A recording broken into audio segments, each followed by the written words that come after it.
Next हमने कहा कि इम्पॉर्टेंट चीज़ आपके पास आ जाती है यूज़ शॉर्ट पैराग्राफ्स। ठीक है, जैसे मैंने आपको जो है कंसाइजली में भी कहा कि आप जो है क्या करो, अपने जो है बातों को शॉर्ट रखो, पैराग्राफ छोटे छोटे इस्तेमाल करो। जब छोटे छोटे पैराग्राफ्स होंगे तो आपके पॉइंट्स को शो किया जाएगा। ठीक है, हर पैराग्राफ क्या करता है, कोई ना कोई आइडिया या थॉट को रिप्रेजेंट करता है। तो आप उसको जो है मुख्तसर रखोगे तो उस बंदे को पढ़ने में आसानी होगी। लेकिन अगर आप जो है थोड़ा सा कंसिडर करो कि आपको जो है 10 पेजेस का 10 लाइनों का एक पैराग्राफ मिल जाए, तो आप उसको देख के ही घबरा जाओगे कि यार इसको मैं पढ़ूंगा कैसे। सो आपको क्या करना चाहिए, पैराग्राफ्स को मुख्तसर करना चाहिए। ठीक है, 4-5 लाइन्स जो है मैक्सिमम इस तरीके से आपको इसके दरमियान में रखना चाहिए, फिर आपको स्पेसेस देने चाहिए। ठीक है, आप जो है क्या करो, उन सबको जो है बेहतर तरीके से डेमोस्ट्रेट करो। आपको जो है जो पैराग्राफ हो, मैंने आपको कहा कि हर एक पैराग्राफ अपना एक आइडिया लेकर जाए तो ज़्यादा बेहतर होगा। अगर आपके आइडिया सीक्वेंस के साथ चलते रहेंगे, वन वन जो है आइडिया लेकर जाएगा, तो अगला बंदा उसको आसानी से इस्तेमाल करेगा। और इसी तरीके से हम कहते हैं कि आपके जो है जो सेंटेंसेस आप इस्तेमाल करते हो वो भी शॉर्ट होने चाहिए। ठीक है, कि आपका जो है ऐसे सेंटेंस नहीं होना चाहिए कि लेट से उसमें जो है 50 to 60 वर्ड आ जाएं। आप कोशिश करो कि जो है उसको 20 वर्ड्स मैक्सिमम तक रखो। ठीक है, लेट से आप क्या कर लेते हो कि एक स्टेटमेंट स्टार्ट कर लेते हो, उसमें जो है पहले बिकॉज के साथ उसको लेंथी कर लेते हो, फिर उसके बाद जो है बट के साथ खींच लेते हो, फिर उसके बाद जो है वाइल के साथ कर लेते हो, और फिर आखिर में उसको जो है क्लोज कर देते हो। तो ये एक बहुत ही लेंथी स्टेटमेंट हो जाएगी। आप वो चाहिए कि आप जो है शॉर्ट से सेंटेंस लिखो। ठीक है, उसमें एक पॉइंट होना चाहिए, फिर दूसरे सेंटेंस में दूसरा पॉइंट होना चाहिए, तीसरे में तीसरा होना चाहिए। एक जो है कंस्ट्रक्टिव वे से जाना चाहिए, ना कि अगर आप जो है क्या करते हो एक लेंथी सा सेंटेंस बना देते हो तो अगला बंदा जो है इसको पढ़ने में इतना इंटरेस्टेड नहीं होगा। लेट से जैसे मैं आपको जो है कहता हूँ कि the sales options were circulated to regional heads in the local office who are asked to indicate their preferences in their office plan for 2020, making sure that they consult with the legal department who are particularly affected by the new plans. अब ये एक इतना लंबा जो है मैंने sentence आपके लिए इस्तेमाल किया, तो ये जो है एक टाइडी किस्म का लग रहा है कि यार ये जो है पूरी कहानी सुना रहा है, क्या कर रहा है। लेकिन अगर आपको जो है मैं इस तरीके से शॉर्ट शॉर्ट सेंटेंसेस में इसको डिस्ट्रीब्यूट कर दूं कि we sent sales options to the managers in the local offices, they were asked to indicate their choice for 2020 plan. Managers were asked to consult the legal department as changes would affect them too. ठीक है, तो अब क्या हुआ कि एक बेहतर तरीके से रीड करने में भी अच्छा लग रहा है, ठीक हो गया, और जो है सुनने में भी अच्छा लग रहा है कि जी एक बेहतर तरीके के साथ एक प्रोफेशनल वे के साथ आपने क्या किया हुआ है, इसको लिखा हुआ है, ना कि जो है आपने उसको जस्ट जो है वर्ड्स के अंबार लगाए हुए हैं और उसको जो है फिलअप करने की कोशिश की हुई है। नंबर 6 चीज़ हम जो इसमें कहते हैं कि leave out unnecessary, leave out unnecessary words. जो हम क्या करते हैं, हमने जो है उस प्रिंसिपल में कंप्लीटनेस में भी हम कहते हैं कि जी आप जो है क्या करो, सेंटेंसेस को कंप्लीट करो, ठीक हो गया, स्पेसिफिक रखो, लेकिन आप जो है अननेसेसरी चीज़ें उससे हटा दो। ठीक है, कि कोई ऐसे वर्ड्स हों जो आप जो है इतने ज़्यादा इतना लेंथी करके उसको जो है पुट कर रहे हो, तो इससे ज़्यादा बेहतर है कि आप उसको मुख्तसर कर रहे हो। लेट से आप क्या कर लेते हो कि आप जो है उसको लिख लेते हो कि जी प्लीज़ फाइंड इनक्लोज्ड। ठीक हो गया, तो अब इतने जो है लेंथी स्टेटमेंट की जगह पे आप जो है क्या कर सकते हो, इसको शॉर्ट भी कर सकते हो। ठीक है, कि आई इनक्लोज, कि मैंने जो है एक चीज़ को अटैच किया हुआ है। ठीक है, मैंने एक चीज़ को जो है इसके साथ जो है अटैच किया है, तो वो बंदा इसको डायरेक्टली देख सकता है, बजाय इसके कि वो जो है आप उसके लिए जो है 3 वर्ड्स यूज़ करो, डायरेक्टली एक एक्टिव सेंटेंस से उसको ख़त्म कर दिया।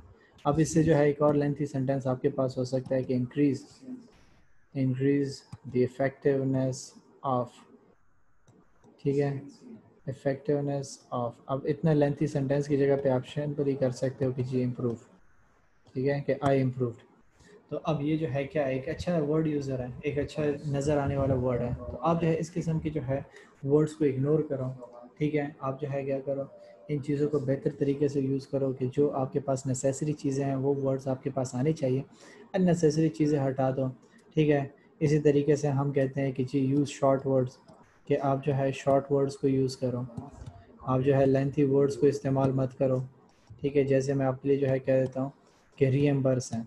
ठीक है, तो अब रीएम्बर्स का वर्ड जो है इतना लेंथी लिखने के लिए, और ज़रूरी नहीं है कि अगले बंदे को समझ आएगी, उसकी जगह पे आप आसान सा वर्ड यूज़ कर लो, रीपे। ठीक है, आई विल रीपे, तो अब अगले बंदे को ज़्यादा समझ आ गई। तो इस किस्म के जो है आपको वर्ड्स को इस्तेमाल करना चाहिए, ठीक है। सो अगर आप जो है इन चीज़ों का ख्याल रखोगे, इन प्रिंसिपल्स को फॉलो करोगे, तो क्या होगा कि आपकी राइटिंग जो है एक बेहतर कंसिडर होगी, एक प्रॉपर तरीके से लोग उसको जो है कंसिडर करेंगे कि जी वाकई ये बंदा जो है प्रोफेशनल तरीके से लिख रहा है। थोड़ा सा आपकी राइटिंग जो है उसको अट्रैक्टिव भी नज़र आएगी और वो इंटरेस्ट लेके उसको जो है स्टडी भी करेगा। लेकिन अगर आप जो है क्या कर दोगे कि उसके जो है फिलअप करने की कोशिश करोगे, आप उसमें से एक्स्ट्रा वर्ड्स और रिपीटिशन मोस्टली जो है हम करते हैं, उन चीज़ों को अवॉइड करना चाहिए। रिपीटिशन जो है बहुत ही बुरी लगती है। आपने एक जो है हम कहते हैं कि एक सेंटेंस में या जो है हम एक पैराग्राफ में आपने एक बात को ऑलरेडी डिस्कस कर दिया, तो दैट्स इट। दोबारा उस चीज़ को फिर लेके जो है डिस्कस करना नॉट इम्पॉर्टेंट। आपको जो है क्या करना चाहिए, उस चीज़ को अवॉइड करना चाहिए कि आप जो है बस सिंपल उसको लेकर जाओ। उसके बाद जो है हम नेक्स्ट कहते हैं कि आपको जो है दूसरी चीज़ जो हम कहते हैं कि बी ओरिजिनल, ठीक है। कि जब आप राइटिंग कर रहे हो तो आपको जो है ओरिजिनल रहना चाहिए, ठीक है। ओरिजिनल से मुराद हमारा क्या है, हमें जो है क्या करना चाहिए, ऐसे आइडियाज़ और वो चीज़ें नहीं यूज़ करनी चाहिए, ठीक है, जो आपके अपने ना हो। हमें जो है क्या करना चाहिए, पहली चीज़ में हम कहते हैं कि जी अवॉइड क्लिचेस, ठीक है। नंबर वन हम कहते हैं कि अवॉइड क्लिचेस, ठीक है। सो क्लिच क्या कहते हैं कि फ्रेज और opinion that is overused and betrays a lack of original thought, कि आप जो है ऐसे अल्फाज या वर्ड्स को इस्तेमाल मत करो जो क्या करते हैं कि आपकी जो है वो थाट्स या जो है उन चीज़ों को, ओरिजिनलिटी को कम कर देती हैं, ठीक है। सो आपको क्या करना चाहिए, बेहतर वर्ड्स को इस्तेमाल करना चाहिए, आपको जो है डायरेक्ट सेंटेंसेस को यूज़ करना चाहिए, ताकि जो है आपकी जो थाट्स हैं, जो आइडियाज़ हैं, वो बेहतर तरीके से इंटरप्रेट हो सकें। और इसलिए हम कहते हैं कि it is tempting to emphasize or demonstrate a point by using a cliche. However most cliches are rarely used in speech and therefore should be avoided in business communication, जिसमें जो है हम कहते हैं कि जी आपके पास जो है बिजनेस कम्युनिकेशन में जो चीज़ें आपको अवॉइड करनी चाहिए, जैसे एक वर्ड आ जाता है आपके पास मेथोडोलॉजी का, ठीक है, इस किस्म के वर्ड को अवॉइड करना चाहिए, ठीक है। इन रिस्पेक्ट ऑफ इन चीज़ों को जो है आपको रिवाइड करना चाहिए। जैसे जो है एप्लीकेशन में मैंने आपको कहा था कि हम जो है पहले क्या करते थे, एप्लीकेशन लिखते थे, हम कहते थे कि जी I beg to say that, ठीक है। तो I beg to say that आप उसकी जो है क्यों मांग रहे हो, उससे मिन्नत कर रहे हो, तो क्या आपके जो है बेहतर वर्ड हमने उसको क्या कर दिया, रिप्लेस कर दिया, एक प्रोफेशनल वर्ड हमने क्या कर दिया, इट इज़ स्टेटेड दैट, ठीक है, कि मैं ये कहना चाहता हूँ या ये बात है या ये इशू है, डायरेक्टली तरीके से आप उसके साथ डिस्कशन करते हो। तो आपको क्या करना चाहिए कि इस किस्म के वर्ड्स को जो है अवॉइड करना चाहिए। आप जो है बेहतर तरीके से इनके जो है रिप्लेसमेंट्स आप ढूंढ सकते हो, जो क्या कर सकते हैं कि एक बेहतर रिस्पॉन्स आपको दे सकते हैं। दूसरा, जो पहले दिन से मैं आपको कह रहा हूँ कि जार्गन्स को अवॉइड करो, ठीक है। आप जो है ऐसे टर्मिनोलॉजीज़ को इस्तेमाल मत करो कि जो अगले बंदे को समझ ना आए। उनके फील्ड के अकॉर्डिंगली आप उनको जो है वर्ड्स को यूज़ करो, ताकि वो बंदा उसको बेहतर तरीके से अंडरस्टैंड कर सके, ठीक है। अगर आप जो है इस किस्म के जो है जार्गन्स को इस्तेमाल करोगे, तो वो जो है उसके लिए बोरिंग हो जाएगा, कहेगा यार ये क्या अपनी ज़ुबान में बात कर रहा है, मुझसे तो बात ही नहीं कर रहा। तो आपको क्या करना चाहिए, इस चीज़ का ख्याल रखना चाहिए कि अगला बंदा जो है क्या वो इसको बेहतर तरीके से इंटरप्रेट कर सकता है कि नहीं कर सकता। अगले बंदे का जो है वो लेवल ऑफ़ एजुकेशन क्या है, क्या वो आपके सेम फील्ड का है, तो फिर तो आपको इस तरीके से करना चाहिए। लेकिन अगर वो आपके सेम फील्ड का नहीं है, वो दूसरी फील्ड का है, तो आप वो टर्मिनोलॉजीज़ को अवॉइड करो। जैसे आप जो है क्या करते हो कि अकाउंटिंग वगैरह की टर्मिनोलॉजीज़ यूज़ करना शुरू कर दो एक बंदे के साथ कि जी बैलेंस शीट ऐसे बनती है, उसमें कुछ एक्रूवल्स होते हैं, उसमें कुछ लाइबिलिटीज़ होती हैं, इक्विटीज़ होती हैं। तो एक आम बंदा जो है इन चीज़ों को क्या समझता है, वो आपको जस्ट देख रहा होगा और कहेगा यार ये जो है शायद मुझे दिखा रहा है कि जी मैं बहुत ज़्यादा पढ़ा लिखा हूँ, मुझ पे जो है अपनी अंग्रेज़ी झाड़ रहा है। तो इस किस्म की चीज़ों को आपको क्या करना चाहिए, अवॉइड करना चाहिए। थर्ड हम उसमें कहते हैं कि आपको क्या करना चाहिए, adopt the right tone. Tone बहुत इम्पॉर्टेंट है आपके लिए ठीक है, कि आप जो है जो जिस चीज़ पर्पज़ के लिए आप जो है उसको लिख रहे हो, आपका टोन उसके अकॉर्डिंगली होना चाहिए, ठीक है। आप जो है क्या करना चाहिए, आपको जो है अगर एक बिज़नेस लेटर लिख रहे हो तो उसको शो होना चाहिए कि आपका जो टोन है, आपका जो तर्ज़ है, जो आप लिख रहे हो, वो क्या होना चाहिए, उसको रिफ्लेक्ट भी करें, ठीक है। ऐसा ना हो कि वो जो है उस चीज़ को रिफ्लेक्ट ही ना करें। जिसमें हम पहली चीज़ क्या कहते हैं कि avoid colloquial language, colloquial, avoid colloquial language, ठीक है। colloquial लैंग्वेज से हमारा मुराद क्या है, कहते हैं कि colloquialism often appear unbusinesslike and are therefore best avoided. Colloquialisms fall into the excess words that should be deleted, ठीक हो गया कैटेगरी। ठीक है, जैसे आप क्या करते हो कि हमने प्रीवियसली भी कहा कि आप जो है लेंथी वर्ड जो यूज़ करते हो तो आप उनको टोटली इग्नोर करो। लेट से जैसे आप उसको कहते हो कि जी सिट ऑन द फेंस, ठीक है। सो आप जो है जिस तरीके से आप कहते हो कि जी आपके पास एक वर्ड यूज़ होता है, आप उसको जो है क्या करते हो कि जो है आप सिंपली उसको कहते हो कि brush under the carpet, massaging the results, ठीक है, flash in the pan, all things said and done, looking on the bright side. इस किस्म के वर्ड्स को जो है आपको क्या करना चाहिए, अवॉइड करना चाहिए। हमने क्या कहा, आपको जो है एक्टिव होना चाहिए, ठीक है। सो एक्टिव रहने के लिए आपको क्या करना होगा, स्ट्रेट फॉरवर्ड जो है वर्ड्स यूज़ करने होंगे। स्ट्रेट फॉरवर्ड वर्ड जो है आपके पास कब इस्तेमाल होंगे, जब आप क्या करोगे कि जो है उसके साथ स्पेसिफिक रहोगे, ठीक है। अब अगर आप जो है क्या करते हो, जो है एक सेमिनार या उसमें जो है आप बैठे हुए और वहाँ पे जो आप बात कर रहे हो, इस किस्म की टर्मिनोलॉजीज यूज़ करने की कोशिश कर रहे हो, तो उससे क्या है होगा कि अगला बंदा जो है आपको बेहतर तरीके से नहीं देखेगा, आपके जो है मैसेज को सही तरीके से कंसिडर नहीं करेगा, ठीक है। वो जो है आपको उस तरीके से रिस्पांस नहीं देगा जो आप चाहते हो। सो डिज़ायर्ड रिस्पांस हासिल करने के लिए आपको क्या करना पड़ेगा, जो है इन चीज़ों को अवॉइड करना होगा, आपको जो है बेहतर तरीके से इनको डील करना होगा। इसके बाद जो हम कहते हैं ऑलवेज़ एंड पॉजिटिवली। जब आप राइटिंग कर लेते हो तो आपको क्या करना चाहिए, उसको जो है पॉजिटिवली क्लोज करना चाहिए, ऑलवेज़ एंड पॉजिटिवली। जैसे आप क्या करते हो कि जो है एप्लीकेशन जब लिखते हो तो आप आखिर में क्या लिखते हो, थैंक्स फॉर योर एंटिसिपेशन या थैंक यू लिखते हो, या इस किस्म के जो है वर्ड यूज़ करते हो, ठीक है। सो आप जो है क्या करोगे कि क्लोजिंग जब भी करोगे पॉजिटिवली उसको एंड करो, ठीक हो गया, ताकि एक अच्छा इंप्रेशन रह जाए। और इसलिए हम कहते हैं कि if even you are start if you start out thinking there is a bad news message to deliver, you should find a way to delivering it positively. कि जैसे मैंने आपको कहा था कि एक बंदे को आप जो है क्या कर रहे हो, एक बैड न्यूज़ भी दे रहे हो, तो आप उसको जो है ऐसे स्टार्ट करो, ऐसे क्लोज करो कि आप उसको कर्टियस नज़र आओ और वो बंदा जो है उसको बेहतर तरीके से कंसिडर करे, आपका जो है उस पर इम्प्रेशन अच्छा पड़े। इसके अलावा जो है आप क्या करो, यूज़ पर्सनल प्रोनाउंस।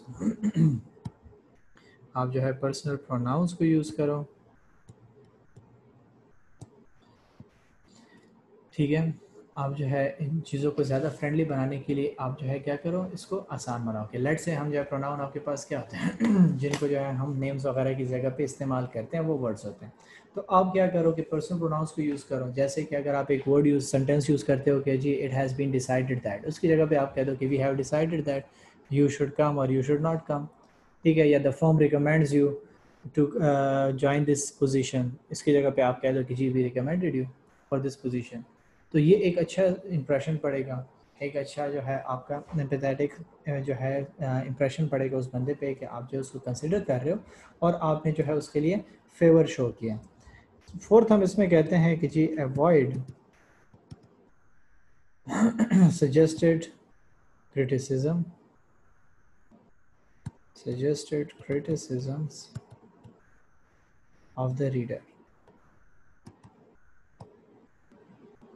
कि आपके जो है क्या होता है कि जब रीडर उसको पढ़ रहा होता है, ठीक हो गया, तो वो क्या करेगा कि कुछ माइंड में उसकी चीज़ें आती हैं। जैसे हम कहते हैं कि one area where passive rather than active sentences should be used in order to avoid unintentional criticism. कि आप कहीं पे जो है इस किस्म के वर्ड्स को यूज़ करते हो कि आप जो है थ्रू आउट भी जो है हमें एक्टिव नहीं रहोगे, कई जगह पे आपको जो है पैसिव होना पड़ेगा, ठीक है। और अनइंटेंशनल क्रिटिसिज्म से मुराद हमारा क्या है कि कोई ऐसी सिचुएशन कि उसके माइंड में जो है डिफरेंट थॉट्स आ सकते हैं आपके अगेंस्ट, ठीक है, उसको जो है मिसलीड कर सकते हैं। जैसे हम जो है कहते हैं कि let's say I could not get the information because you are at a meeting. तो अब ये जो है एक क्रिटिसिज्म टाइप है। तो यहाँ पे आप जो है डायरेक्ट नहीं हो सकते। अगर आप इस तरीके से डायरेक्टली उस बंदे को कह दोगे तो हमने क्या कहा है कि आपका जो है वो जो रिसीवर है उस पर नेगेटिव इंप्रेशन पड़ सकता है या वो नेगेटिवली इसको इंटरप्रेट कर सकते हैं। तो आपको क्या करना पड़ेगा, एक पैसिव तरीके से फिर इसको जो है कंट्रोल करना होगा और आप कहोगे कि I completed the report as soon as the information was made available, ठीक है। कि मैं जो है जैसी इंफॉर्मेशन अवेलेबल हुई मैंने उसको जो है कंप्लीट कर दिया, ठीक है। या जो है आप उसको इस तरीके से जो है एक अनइंटेंशनल क्रिटिसिज्म ये हो सकता है कि जी you have miscalculated the value of the provision. आप इसको जो है पैसिव तरीके से कैसे कंट्रोल करोगे, the provision value should be calculated using the following method. कि आप उसको बेहतर तरीके से बताओ कि जी आपके जो है मेथड गलत है, आप उसको डायरेक्टली पॉइंट आउट करते हो, बजाय इसके कि आप उसको जो है डायरेक्टली पॉइंट आउट करो। आप उसको कहो कि जी इसको जो है अगर इस तरीके से आप करते तो एक बेहतर तरीके से ये चीज़ सॉल्व हो सकती थी, एक अच्छा आउटकम आ सकता था। नंबर 5 हम कहते हैं कि जी avoid negative words and phrases, कि आप जो है नेगेटिव फ्रेजेस और वर्ड्स को अवॉइड करो। आप ऐसे जो है वर्ड्स को इस्तेमाल मत करो जो हमने पहले भी कहा हुआ है कि जो आपके रीडर को जो है अच्छा ना लगे, ठीक है, उसको डिस्करेज कर दे। और इसलिए हम कहते हैं कि positive statement will encourage a positive response whereas a negative tone will get a negative response. कि आप एक बंदे के साथ जो है नेगेटिव टोन में बात कर रहे हो तो वो जाहिर सी बात है आपको रिस्पॉन्स भी नेगेटिवली देगा। अगर एक बंदे के साथ जो है आप गुस्से से बात करोगे तो वो रूडली गुस्से से ही बात करेगा, रूडली ट्रीट करोगे वो रूडली ट्रीट करेगा, पॉजिटिव तरीके से ट्रीट करोगे वो पॉजिटिवली रिस्पॉन्स करेगा। ठीक है, सो आप जैसा उसको जो है ट्रीट करोगे वैसा वो आपको ट्रीट करेगा। लास्ट में हमें जो है क्या करना चाहिए, प्रेजेंटेशन एंड प्रूफिंग। कि जब आप राइटिंग कर रहे हो तो उसकी जो है प्रेजेंटेशन होनी चाहिए, उसका लुक एक अच्छा होना चाहिए, प्रेजेंटेबल फॉर्म में होना चाहिए। ठीक है, कि अगर आपकी राइटिंग जो है प्रेजेंटेबल फॉर्म में नहीं होगी तो क्या होगा, अगला बंदा जो है उसको रीड नहीं करेगा। जैसे अगर आपको अपने स्कूल वगैरह की याद हो, टेस्ट वगैरह, ठीक हो गया कि जो सारे के सारे गलतियों से भरे होते थे और जिसमें जो है क्या होता था, कभी एक पेन और कभी दूसरा पेन और कभी किस तरीके से, तो टीचर जो है वो उसको उधर ही जो है रीड करता ही नहीं था। लेकिन एक बंदे ने जो है साफ़ तरीके से लिखा होता था या आपको जो है बार बार गाइड किया जाता था कि जी पेपर में जब आप बोर्ड में जाते हो तो बोर्ड में आप साफ साफ लिखो, ये जो है डिफरेंट किस्म के कलर्स और मार्कर्स वगैरह को इस्तेमाल करो। ये गाइडेंस आपको क्यों दी जाती थी, इसीलिए दी जाती थी कि आप जो है एक इसको जो है जब प्यारा करके लिखोगे, इसको साफ़ सुथरा लिखोगे और इसमें मिस्टेक्स कम होंगी तो अगला बंदा क्या करेगा, इसको वैल्यू ज़्यादा करेगा। तो इस तरीके से आपकी जो है जो प्रेजेंटेशन होगी वो इसकी बेहतर होगी और एक अच्छा इंप्रेशन पड़ेगा। और प्रूफिंग से मुराद हमारा क्या है कि आप उसको क्या करो, रीड करो, आप उसमें से गलतियाँ निकालो, प्रूफ रीडिंग करो। ठीक है, हमेशा हम जो है जब खुद उसको लिख लेते हैं तो हमें वो चीज़ सही लगती है, लेकिन जब बाद में उस चीज़ को देखते हैं तो हमें गलतियाँ नज़र आती हैं। अक्सर आपके टेस्ट वगैरह में भी होता था, पेपर में भी, क्या आप पेपर अटैम्प्ट कर लेते थे स्कूल वगैरह में जब आपके टेस्ट होते थे, जब आप उस टेस्ट को घर जाके दोबारा देखते, जब टीचर ने मार्क्स काटे होते और आप उसको देखते, ओह अच्छा ये तो मैंने इतनी बड़ी गलती कर दी, ये कैसे हुआ? तो क्यों हुआ? क्योंकि आपने उसको प्रूफ रीड नहीं किया। और इसीलिए हम कहते हैं कि प्रेजेंटेशन अच्छी बनाने के लिए कैपिटल वर्ड्स को यूज़ करो, क्योंकि कैपिटल लेटर्स यूज़ करो। कैपिटल लेटर्स कहाँ पे होंगे, स्टार्टिंग हर वर्ड को जो है कैपिटल कर दो, नाम है अगर उसका तो कैपिटल कर दो। ठीक है, दूसरा आपको स्कूल में भी जो है बार बार यही कहा जाता था, हेडिंग्स दो। हेडिंग्स जब दोगे तो पता चलेगा कि जी कौन सी बात हो रही है, कौन सा टॉपिक है, किस तरीके से डिस्कशन हो रही है। पैराग्राफ्स को जो है नंबर दो। ठीक हो गया, अक्सर अगर आप जो है कंप्यूटर पे वो कर रहे हो तो वहाँ पे पैराग्राफ्स को लोग जो है नंबरिंग वगैरह करते हैं। तो इससे क्या हो जाता है कि अगले बंदे को पता चल जाता है कि जी रिपोर्ट में क्या चीज़ें हैं क्या नहीं है, आप उसके जो है वो चीज़ें यूज़ कर सकते हो। बुलेट्स, ठीक है, क्या बुलेट पॉइंट, जैसे अब मैं जो है क्या करता हूँ कि ये जो सारे जो चीज़ें यूज़ कर रहा हूँ, these are the kind of bullets. ठीक हो गया, बुलेट्स एंड डैशेस के आप जो है इनके ज़रिए से रिप्रेजेंट करो इस चीज़ को, एक रिप्रेजेंटेबल फॉर्म में है कि फुल स्टॉप और इन चीज़ों का ख्याल रखो ताकि अगला बंदा जो इसको रीड कर रहा है वो इसको बेहतर तरीके से समझ सके। और प्रूफ रीडिंग के लिए मैंने जो आपको कहा कि प्रूफ रीडिंग के लिए क्या होगा कि आप जो है क्या करते हो कि लोग ज़्यादातर जो है रीड करते हैं वर्ड जो है अपने सेंटेंसेस को कि खुद जो है उसमें से गलतियाँ निकाल सकें। ठीक है, स्पेलिंग चेकिंग, आपके पास जो ग्रामर होता है आपके जो है वो एमएस वर्ड वगैरह में वो आपको बता देते हैं जी कि इसके स्पेलिंग ठीक है, इसकी स्पेलिंग जो है गलत है। आपके लिए वो काम कर सकता है। लोग जो है इसके लिए डिफरेंट सॉफ्टवेयर इंस्टॉल करते हैं जो इसके लिए प्रूफ रीड करते हैं। ठीक है, तो आपकी जो गलतियाँ होती हैं वो निकल आ जाती हैं। और फिर अगर आपको जो है एक जो है लेटर आपने लिख लिया और आप अगर बॉस वगैरह को देना है और आप चाहते हो कि जी इसमें गलतियाँ ना हो, एक अच्छा हो जाए, तो फिर आप जो है अपने कुलीग वगैरह को दे सकते हो, उसको कह सकते हो कि यार काइंडली इसको ज़रा रीड कर लो, कोई मिस्टेक्स तो नहीं है। जैसे मैंने आपको कहा कि जब इंसान खुद उसको रीड करता है तो उसके माइंड में वो वर्ड्स पड़े होते हैं तो हम समझते हैं कि हमने वो वर्ड्स पुट किए हुए हैं, लेकिन जब अगला बंदा इसको जो है रीड आउट करता है तो वो जो है देख लेता है कि नहीं यार यहाँ पे तो ये मसले हैं, या जो है इसको इस फॉर्मेट में होना चाहिए था, आपने ये मसला कर दिया, यहाँ पे ग्रामेटिकल इशू है, यहाँ सेंटेंस बड़ा लेंथी कर दिया। तो इस चीज़ का जो है इशू आपको सॉल्व करना चाहिए। और इसलिए हम कहते हैं कि you will be much more successful if you perform a series of proof reading, each one aimed at either one or two of the potential problems. कि जब आप जो है इसको क्या करोगे कि प्रूफ रीड करोगे और हर एक मकसद आपको जो है अलग होना चाहिए, हर एक प्रॉब्लम को आप जो है देखना चाहते हो, हर एस्पेक्ट से उसको देखना चाहते हो, तो इसलिए आपके लिए बेहतर होगा। और इसलिए जो है एक और चीज़ जो मैं हमेशा स्टूडेंट्स को कहता हूँ कि आप जब भी जो है एक और प्रोफेशनल ऑर्गेनाइजेशन में जहाँ कहीं पे भी बैठ जाते हो और आपको जो है लेटर हेड दे दिया जाता है और आपसे कहा जाता है कि जी आप लेटर्स वगैरह लिखो, तो हमेशा जो है लेटर्स वगैरह को डायरेक्टली उस पर ना लेकर आओ लेटर हेड्स पे। बिफोर दैट एक रफ प्रिंट आउट निकालो, उसको रीड करो, अगर आपको जो है उसमें मिस्टेक नज़र नहीं आ रही तो अपने कोलीग वगैरह को दो, वो रीड करेगा, वो आपको उसमें से गलतियाँ हाईलाइट कर देगा और उसको ठीक करने के बाद आप फिर जो है लेटर हेड पे इस्तेमाल करो, क्योंकि लेटर हेड जो है एक प्रोफेशनल उस पर आ जाता है डॉक्यूमेंटेशन में, क्योंकि ऑर्गेनाइजेशन की रिप्रेजेंटेशन करते हैं। तो अगर वहाँ पे मिस्टेक्स हों तो एक बहुत ही नेगेटिव इंप्रेशन पड़ता है। सो ये जो है हमारा आज का टॉपिक था। यहाँ तक अगर आपका कोई क्वेश्चन है तो क्लियर कर लें।